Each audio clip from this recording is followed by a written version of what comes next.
Birati station লাগোয়া যদুবাবুর বাজারে ভয়াবহ অগ্নিকাণ্ড। সোমবার রাত প্রায় 2টোর সময় উত্তর দমদম পুরসভা 13 নম্বর ওয়ার্ডের যদুবাবুর বাজারে ভয়াবহ আগুনে ভস্মীভূত প্রায় 200টি দোকান। ভয়াবহ অগ্নিকাণ্ডে ব্যাপক ক্ষয়ক্ষতি হয়েছে ব্যবসায়ী থেকে দোকানদারদের। খবর পেয়ে বিরাটি দমকল সহ পার্শ্ববর্তী 7টি দমকলের ইঞ্জিন ঘটনাস্থলে ছুটে আসে। ভোর 5টা নাগাদ পরিস্থিতি নিয়ন্ত্রণে আসে। ঘটনাস্থলে ছুটে আসেন উত্তর দমদম পুরসভার পুরপ্রধান বিধান বিশ্বাস, স্থানীয় পুর প্রতিনিধি প্রশান্ত দাস সহ অন্যান্য পুর কর্মচারীরা। পুরপ্রধান সরজমিনে এলাকা পরিদর্শন করেন, ক্ষতিগ্রস্ত দোকানদারদের পুনর্বাসনের প্রতিশ্রুতিও দেন। দোকান ছিল, যখন আগুন লাগে তখন কোথায় ছিলেন? কিভাবে খবর পেলেন? আমাকে ফোন করছে বাজার থেকে। তো এসে কি দেখলেন? সব আগুন জ্বলছে। আপনার কতটা ক্ষয়ক্ষতি হয়েছে? আর কিছু জিনিসপত্র মজা ছিল, এরা অনেকে হয়েছে।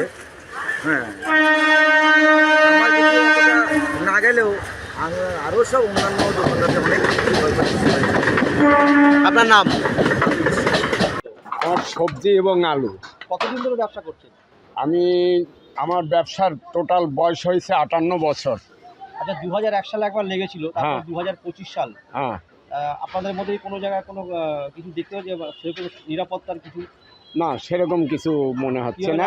বুঝতে পারছেন না, কিন্তু যেভাবে আগুনটা নেভানো হয়েছে বড় আরো ক্ষতি হতে পারতো। কি মনে করছে, কি দেখলেন? সবার কাজকর্ম কি আরও ক্ষতি হতে পারতো।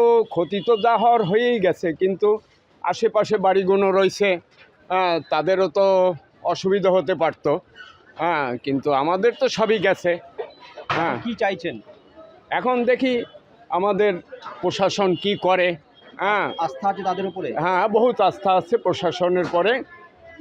তার কারণ আগে পরে অনেক জায়গায় এরকম ঘটনা ঘটেছে, তারাও সেখানেও প্রশাসন মোটামুটি তাদেরকে একটা রাস্তায় তুলে নিয়ে আসছে, দেখেছি। আপনার নাম? আমার নাম বিমল দে। একদিকে তোমার বইয়ের দোকানে গণেশের ছবি পুড়ছে, সেই সাথে সরস্বতী পুড়ে ছাই, কি বলবে? কি করার নেই দাদা, যেভাবে আগুনটা লেগেছে, হঠাৎ যে 45-60 ঘন্টার মধ্যে আগুনটা চারিদিকে ছড়িয়ে যাবে, এটা ভাবনীয় ব্যাপার। জানি না কিসের থেকে লাগলো বা কি হলো, সেটা আমরা তো তদন্ত না করার অবধি তো আমরা তো সাপেক্ষিক। এখন কি চাইছেন আপনারা? আমরা চাইছি যে আমরা যে জায়গায় ছিলাম আমাদের যেন সে জায়গায় পুনর্বাসন যেন দেওয়া যেন হয়। পৌর প্রশাসনের প্রতি আপনাদের আস্থা আছে? হ্যাঁ, অবশ্যই আস্থা আছে। আমাদের বিধানদার প্রতি আস্থা আছে, চেয়ারম্যানের প্রতি আস্থা আছে। আস্থা না থেকে যাবো কোথায় আমরা? যেভাবে তৎপরতা দিয়ে আগুন নেভানোর কাজে আপনি খুশি? না, মোটামুটি আমি স্যাটিসফাইড একদম। আপনার নাম? আমার নাম শিবু দাস। আপনি যখন এলেন কি পরিস্থিতি দেখলেন, এখন কি পরিস্থিতি? দেখুন, কালকে রাত্রির যতটুকু খবর, কালকে রাত্রির 2টোর সময় আগুনটা বাজারে লেগেছে। এটা দেড়টা কি 2টোর মধ্যে হয়েছে।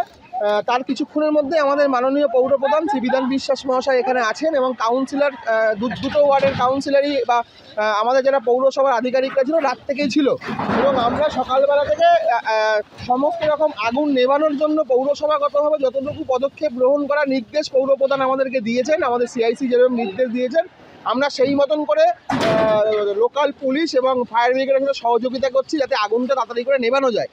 যেরকম এখানে যে টিন দিয়ে যে ঘরগুলো করা ছিল, টিনগুলোকে আমরা সরিয়ে দেওয়ার চেষ্টা করছি আগুনটা নেভানোর জন্য। যত তাড়াতাড়ি সম্ভব আমরা পুরো কাজটাকে কমপ্লিট করতে চাইছি। এই মুহূর্তে কতজন পৌরসভার কর্মী কাজ করছে? এই মুহূর্তে প্রায় 30 থেকে 35 জন পৌরসভার কর্মী কাজ করছে। আপনার কি মনে হয় এই কর্মী কি আপনাদের আগুন নেভানোর কাজটা সম্পন্ন? হ্যাঁ, আমরা কালকে রাত থেকে এখনো পর্যন্ত এই পৌরসভার কর্মী দিয়েই তো কাজ করছি। আগামী সময় যদি প্রয়োজন হয় আমরা বাড়াবো কর্মী সংখ্যা। আপনার নাম? আমার নাম Mithun Das, sanitary inspector, north Dum Dum municipal.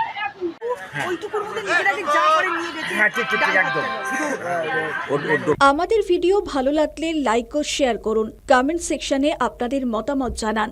আরও ভিডিও পেতে আমাদের চ্যানেলটিকে সাবস্ক্রাইব করুন এবং প্রতি মুহূর্তে খবরের আপডেট পেতে প্রেস করুন বেল আইকন।